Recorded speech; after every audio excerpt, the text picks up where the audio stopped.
You are listening to Something Rather Than Nothing. Creator and host, Ken Vellante. Editor and producer, Peter Bauer.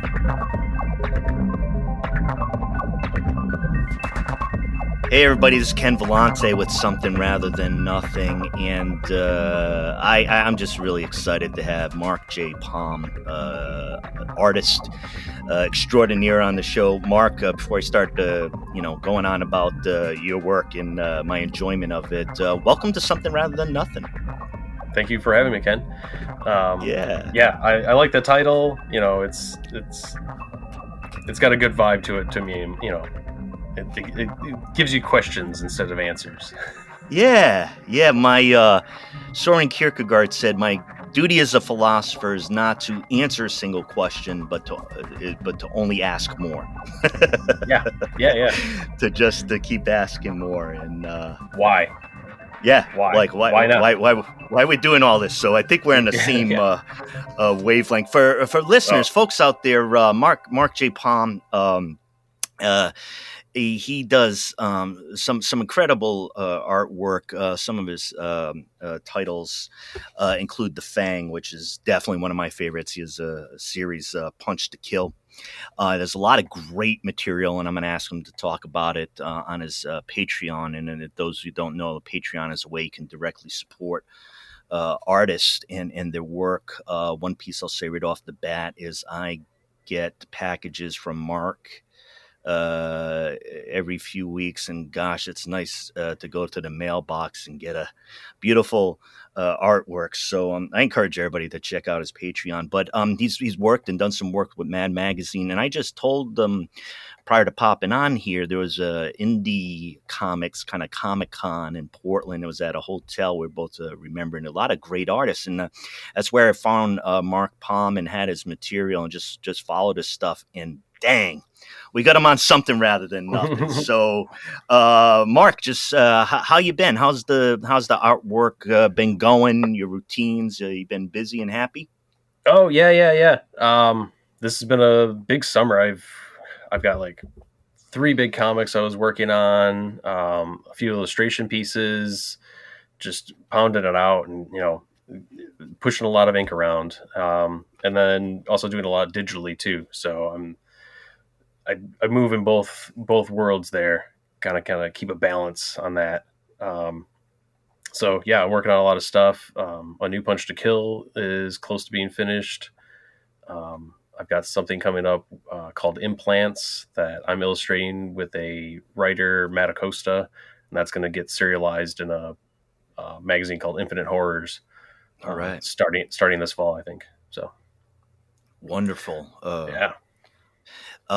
Hey, dropping in on this too, and I've seen on the Patreon, it's a kind of like a technical little piece, but I just don't want to forget to ask the question. I was noticing you doing some sketching recently, and I was just picking up on the details. I learned from artists how do they do it and what type of tools that they use, but I noticed this really cool pen you were using a blue and a black, and just it just popped out, and I was like, oh yeah, what is this? And you're talking about the tool and all that stuff. Like, what's going on with that? Like, I'm on from the outside. Like, what's up with that? Why does it look so cool? Well, it's cool because I made it. So I was asked by Kelly Fro at Short Run to teach a little class. They have like a surplus of these Hunt 102 pen nibs. They're the your normal dip pen nibs, but they're really fine point, really good for writing or like super fine lines, and that's what a lot of cartoonists use. So she asked if I could do a demo and kind of maybe help assist people through using it and giving them some tips and hints and whatnot. I said, yeah, that's fine. I can do that. So it's kind of a contrast to the comic that I just did, the Punch to Kill. I drew that all in a ballpoint pen, and that was a revelation to me because I hadn't worked in that level with ballpoint. But man, it was so freeing, and I really enjoy the way it looks. So she's like, "Well, we'll do nibs and ballpoint, so teach them both." So I knew I had to come up with some sort of imagery to kind of sell it or give someone an idea.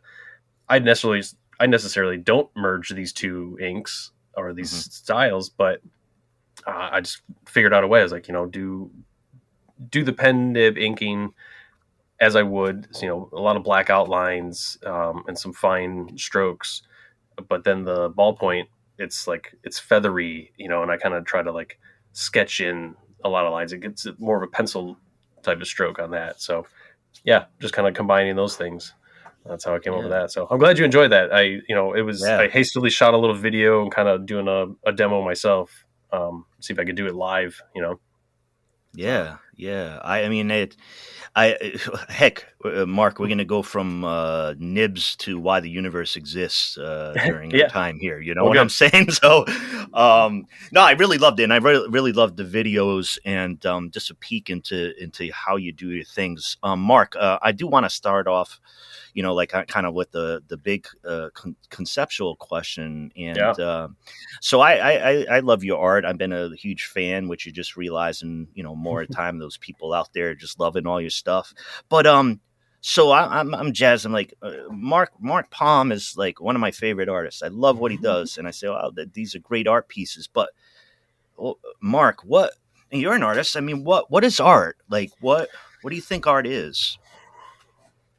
Art's really, art, that word or art itself, I guess it's like love. It's very hard to define, or there's like a million definitions of it. So I try to have like a very broad view of it, because it gets down to, I think, one major thing, and it's problem solving.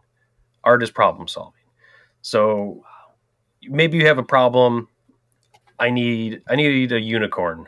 I need a horse with a horn coming out of its head. Okay, now you need to develop this. You need to come up with this thing. So you use all of your skills, every experience you've ever had, every thought, every piece of information you've ever collected in your mind about horses and horns and pens and whatever, and you sit down and you draw this thing. And it comes out your way. It comes out the way you could filter it, whether or not you like that, or whether you want to challenge yourself to do a better one, that's up to you. But you've created something and you've communicated. So I think art is just like, it's a problem solving thing. And so that can range from unicorns to a chair, to poetry, to, anything. It's like, it's a problem you have to get something out of your mind, or you're challenged by somebody with an idea and you can visualize it, but how do I make it? And I think that's where that thing comes in. So I think art can be very widely described in my mind, in my universe. So yeah, I really enjoyed how you started in saying as solving a problem, and I once I heard that, I just connected in my mind about I've been thinking about artistic process and imagination and the kind of the boundless elements of it, and I think applying to what is it that you need to process, and with creating art, I think you might have used the word, but limitless, or kind of there's a whole anywhere to pull from it. Absolutely. Yeah, and your hand, and your hand is formed by your experiences and all that type of thing. And I love, one of the things I love about unique art and seeing how artists do things is because it's a reflection of unique mind. When I see artists do things like you do and others that are unique and exciting, it's that you can do what you want. It feels fun. I find that in your art. It's like, and I want to describe to listeners what I'm talking about. I mean, if we talk about Marc Palm's The Fang, which I'm sure a lot of people like, if you've heard of it, you notice, is like, I hate to describe your art, but it's a monster killing Muppet with fangs. And the part that's really thrown me off a tiny bit, there it is, the Fang. The part that's thrown me off is that I did not want to be attracted to the Fang. And I felt that Marc J Palm here has put me, or maybe other readers, in a different. But the underlying point is it's fun, it's adventurous. You can do what you will. Thank you. Exactly. You can do what you will, and I think when I first met you, I saw you might have had on your promotional stuff, Mad Magazine, and the immediate connection was in my head of, playing, messing around, sticking a middle finger at, being like, I can do this, sensibilities. And are all the pieces part of the vibe and tone of what you're trying to do there with the Fang? Yeah. Yeah, that's all there. You got it. It's, I just want to have a lot of fun with this character, and it's exciting to me to write someone who, she's immortal. She, obviously a narcissist because she's a vampire or whatever else, but like she just thinks so much highly of herself, and she's skilled. She's got all those years of experience. She can just murder and do whatever she wants, get away with it. She's probably unlimited amount of money or whatever. She can get away with whatever. So yeah, she just entertains herself with like, I'm just gonna go kill monsters. I'm gonna take this werewolf out on a date and then trap him, because I'll flip the script. Werewolves usually trap other people and then go, oh, I can't control myself, And she's like, I'm not buying that shit. I just wanted to get laid by a werewolf, and she likes to try other monster blood. What's this guy gonna taste like? So she goes like that. And yeah, and that whole like sarcastic, confidence to do whatever you want kind of thing. Yeah, making that connection to Mad is pretty good. I like that because obviously the inside art of that book is like very similar to Jack Davis or any of the EC guys. That's a massive inspiration. So yeah, and doing what I did for Mad, that broke rules for them in a way. The Ghastly Gun Tinies, written by Matt Cohen, they took up 4 pages in mostly black and white to tell a very not funny story of children in a shooting situation. I illustrated that in the Edward Gorey style because I'm a mimic in art wise. So that was pretty big for them, and man, I'm glad they did. I'm glad it took off as well as it did. Put them on the map just before they became, reprinted materials. Yeah. Thank you. And listeners, the last episode, recent episode, we had the Death Valley Girls, Marc Palm, a couple of nice pieces featuring the Fang, and then talking about Bonnie and Sammy in Death Valley Girls, and they love the art, and a lot of folks love that art. So really appreciate your work there. They look Mark. They look fun. I'd like to, if they want to do collaboration, a poster or something like that would be fun. Hell's in the same vein. Yeah. Hell's to the, I mean, art organizing, you combine artists, you combine talents, and what happens. Power numbers. Yeah. It's so fun. Mark, tell us about the Patreon. I told folks about what it is. And many artists and listeners would know Patreon, but just tell us about, about it, how you set it up, and, what you do with it. Yeah, the Patreon it's interesting. Everyone's got, probably different types of Patreons or views of it. But I like to look at it as like, it's the fan page or the fan group. If you're a Fang fan, you show up here and I'm going to tell you things. I'm going to give you ideas that I'm not telling anybody else. Like if I could do a Dakota ring, I'd send that to just the patrons, and that kind of thing. So I do basically like blog entries where I describe what I'm working on, how I'm doing it, show the process of the drawings. I find that interesting about other people. I find it interesting about my own stuff and kind of, see my own dissection. I get to explain it. It also works as a little diary for me in a way. So, that's the entries. I put up, PDFs of any of the zines that I make. I then mail out physical ones to people that are on a higher tier. So I try to make something that, I love the ephemera. Digital is great. I get a lot out of it, but I still want to have a thing in my hand. And I think other people do. And I just want to, I've been making zines since 1993. I kind of can't stop like folding and stapling these little guys. So I'm just going to keep doing it. If I can afford better and more, I'll do that. Sometimes I, for Christmas, I did like a sexy Krampus card, a little promotional image based off of something, then there's the Fang zines. Yeah. So Love the Fang. And the Fang, combining Fang and rock and roll. I almost turned off the computer, Mark, and said, I got to put this away. Yeah. Love it. Rock and roll, rock star now. So. Oh, yeah. Well, I got a lot of heroes that are like that, my wife here, she's a punk rock. She's a singer, and she makes her own music and does everything else. So, yeah, got a lot of inspiration. I enjoyed that because, you just read a little bit about, you might have mentioned it, and I was reading about, her involvement in the scene in the punk. There was just a great vibe around all that, and I could feel it in, the art that you've shown and talking about her. So, well, and that's the thing about the Fang too, is like, I'm inspired by all the women around me and all these great women in my life, and my mother and my grandmother. And, so like, I want to kind of do an homage to them and these badass women, and just, treat her real and give her some, some real fangs. Yeah.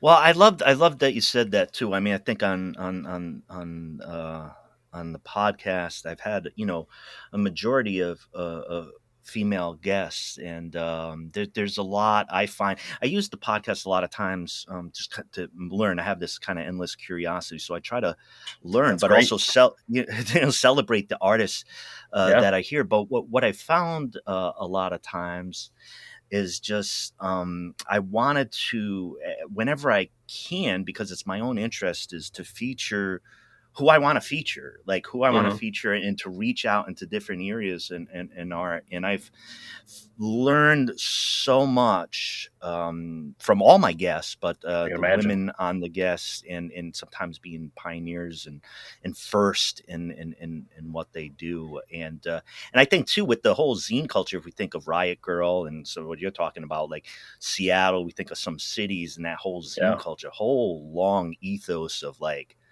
rebellion, strength, resilience. It's it's exciting. I think you're excited about communication with that. Yeah. Communication that's kind of the role of art.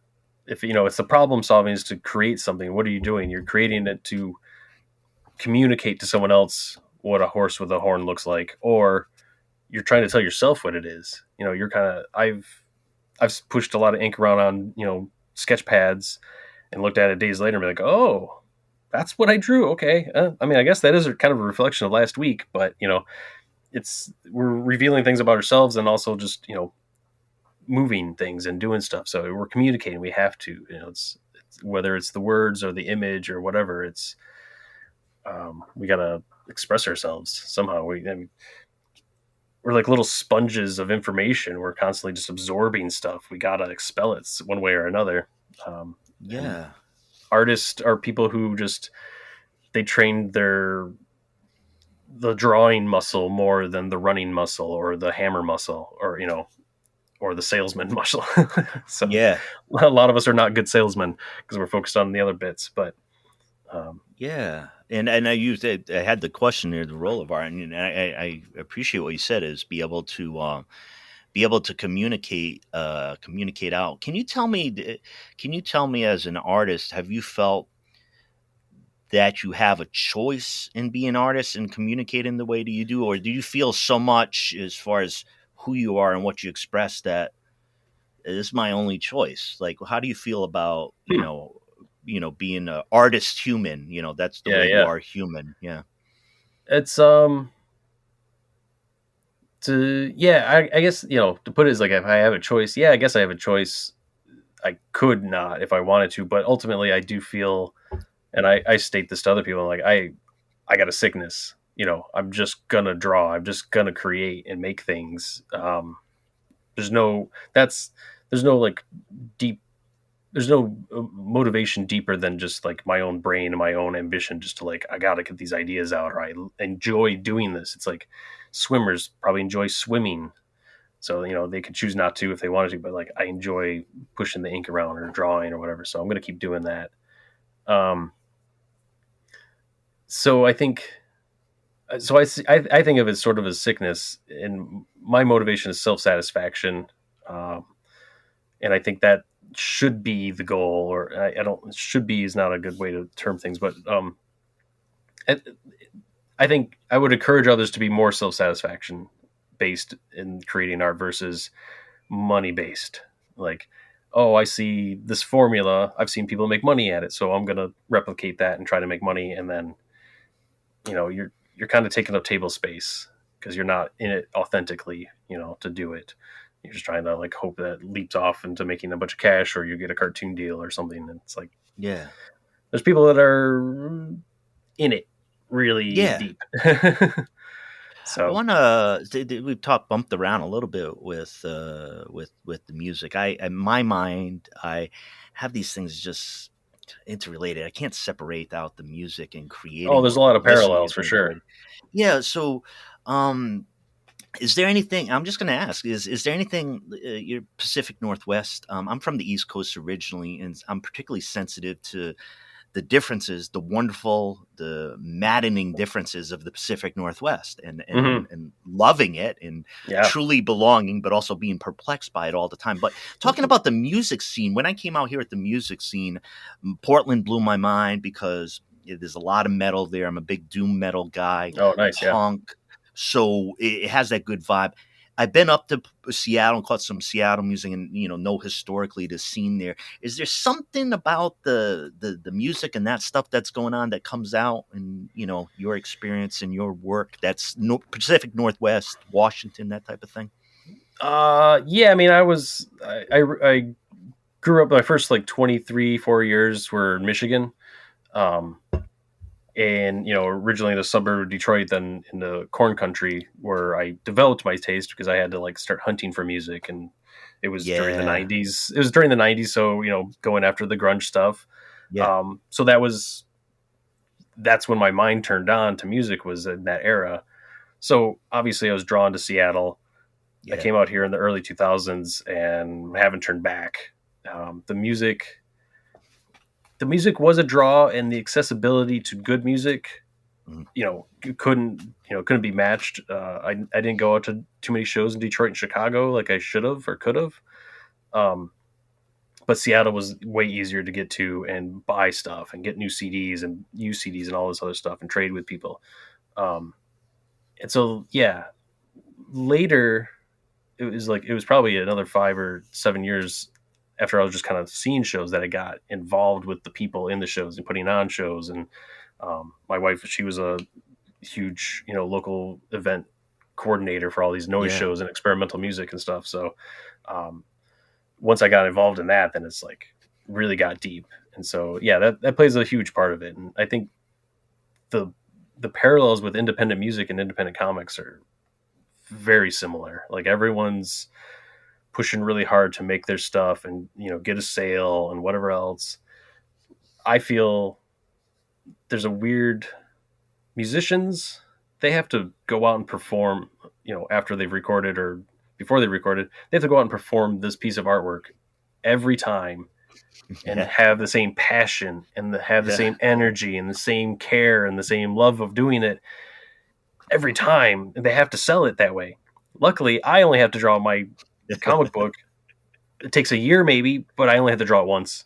Yeah. And it takes you maybe as long to read my comic as it does to listen to a song, but there's that weird, balance. There's differences, but man, being a musician, that's hard. I can't imagine being, professional or full time. Yeah. So I give a lot of credit to that.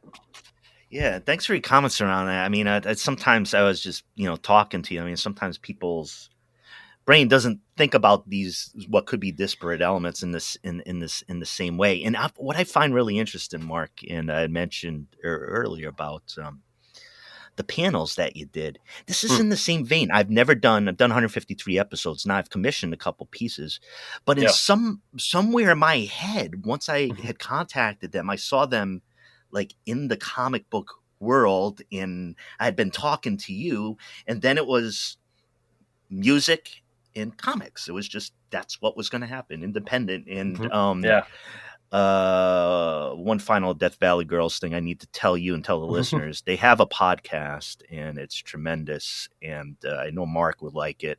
They interview a ton of folks, including the guy who makes the world's largest gummies, like gummy worms that are like 5 pounds and all these type of things. I don't know why I'm so attached to that episode. I think everybody talks about that one, but that's unique. Death Valley. Death Valley Girls podcast. But I appreciate your comments about the music, and I always ask folks, because I've been in the area of Pacific Northwest for about 11 years, so I've been around and I get immersed in it, but I still have this kind of like outsider's eye to the mysteries and some of the cool elements, and noticing some of the special stuff art wise, and I appreciate it, and I like it.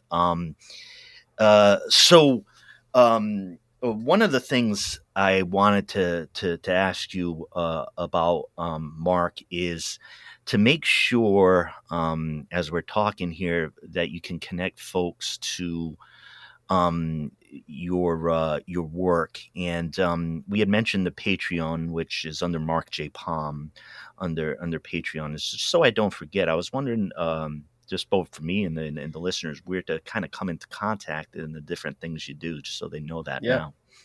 Oh yeah. So yeah, the Patreon. You can also I sell zines and books, stuff like the Punch Kill and the Fang on my Etsy, and that's under Swell Zombie, which is one of my handles. If you want to deep dive into my life or my art, search Swell Zombie.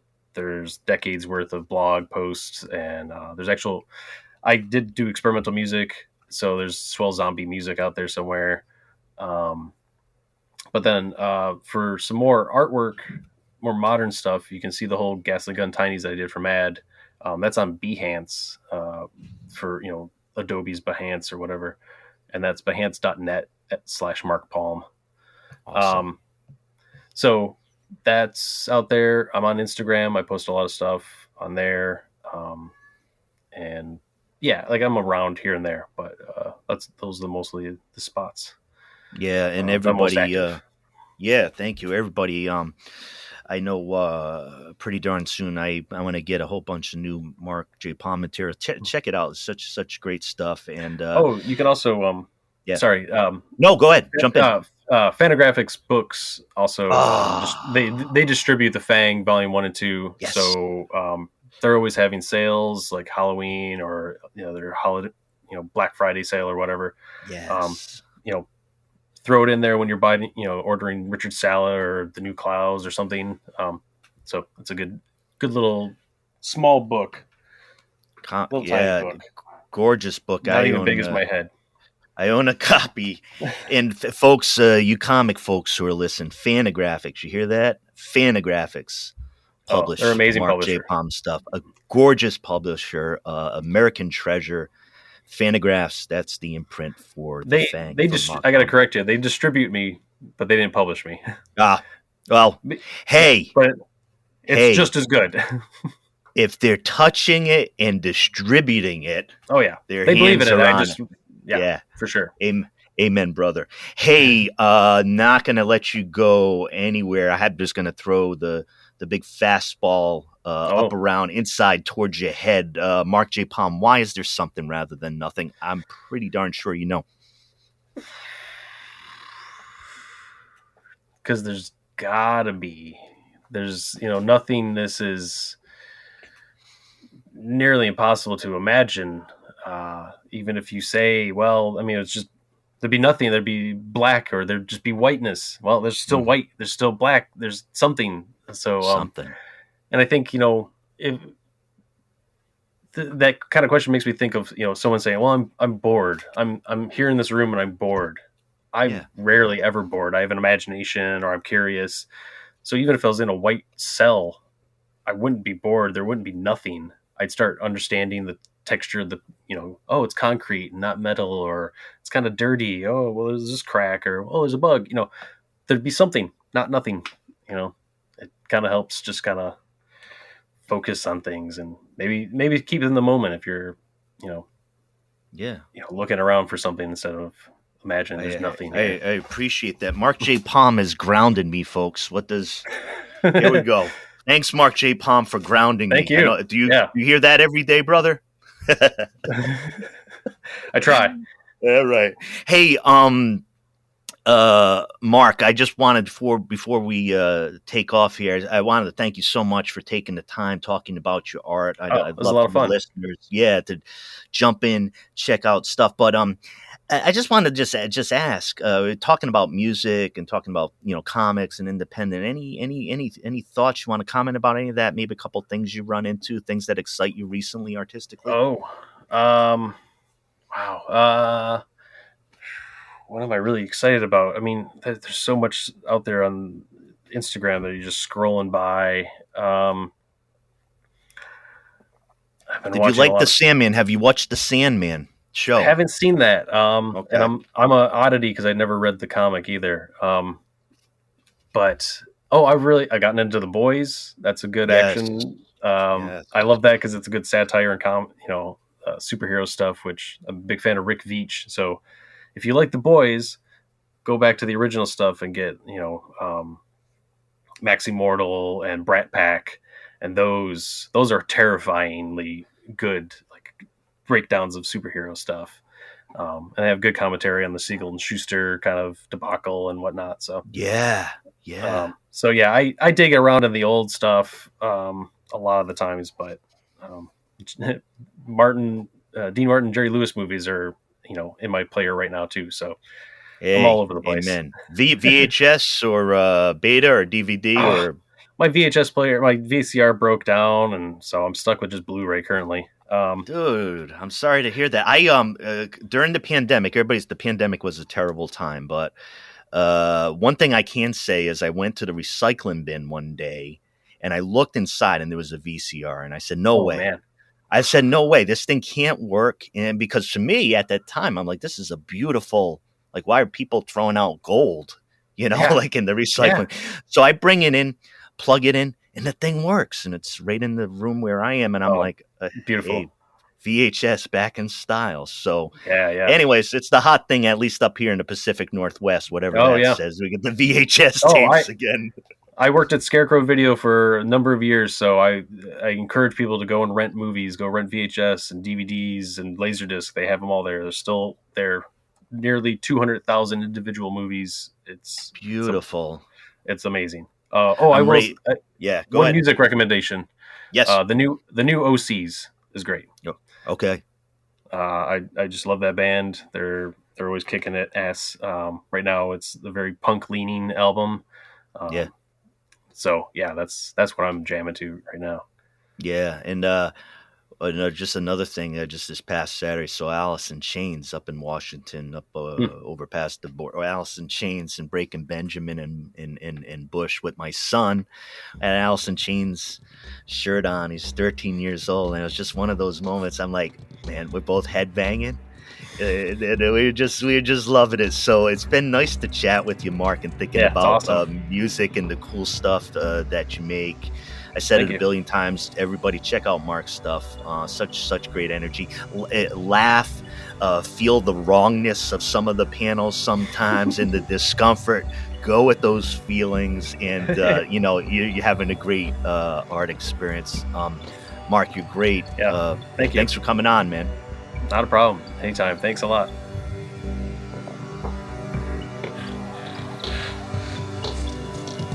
This is Something Rather Than Nothing.